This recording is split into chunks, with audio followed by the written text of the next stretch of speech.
With the approaching of Dr. Martin Luther King's 91st birthday, plans are in order to honor this great leader once again. Now, a very important event is taking place at the Calvary Baptist Church on Genesee Street coming up on January 18th. And here to tell us more about it is the organizer, community leader, Brother Clifford Bell. Good morning. Nice to have you here. It's a pleasure to be here, Linda. This is exciting because this event will be a rededication of the monument, the bust that now stands in MLK Park. That's right. That bust was originally unveiled on October the 1st, 1983. And John Wilson, who was the sculptor, was at that time made a presentation about what this, as far as his interpretation, his vision of what this represented.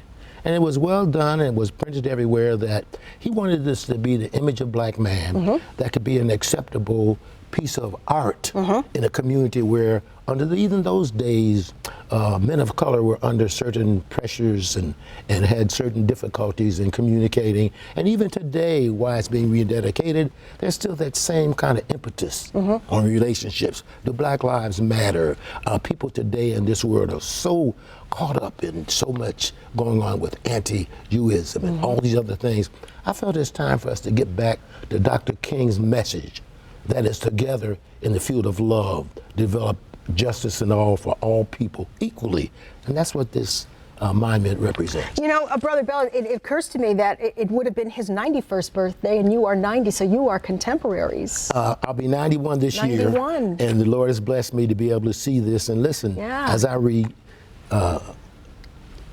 take my steps back a little bit, I see that for almost 40 years I've had some kind of ongoing relationship with the perpetuation of Dr. King and his legacy. So, and I'm still there. I'm scheduled to be at an affair at the downtown library for about the 12th year to help them with their Martin Luther King program. Well, I also want to let people know about this one as well, because not only will this event be a rededication, but also the Buffalo African American Museum is having an exhibit about the making of that bust, which is fascinating.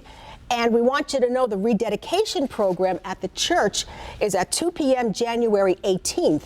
Now, the event at the museum is titled "The Making of the Monument." Will continue with a procession to the monument in the park where you can see it. And when you're at the park with the Olmsted Parks, enjoy a new permanent exhibit in the shelter house near the bust. And I think that's awesome. It is awesome. The permanency is very important because it explains the history of the bust and its significance. And people that go on to look at it. And we want it to be a part of the tour about Black history, the Michigan Corridor group that is developing this. So when they come, they can see where the Underground Railroad was with the slavery, and they can also see Dr. King's monument in Martin Luther King Park, which is an Olmsted Park. Olmsted is the author of park development and use. And if you note, John Wilson wanted the integration of it to be a part of its environment. And that's why it was built where it was and how it was. Brother Bell, you're doing a great job. Thank you so much for bringing this to our attention. Thank you. I'm sure it'll be very well received. All right, quick break, and again, we'll be doing more when we come back.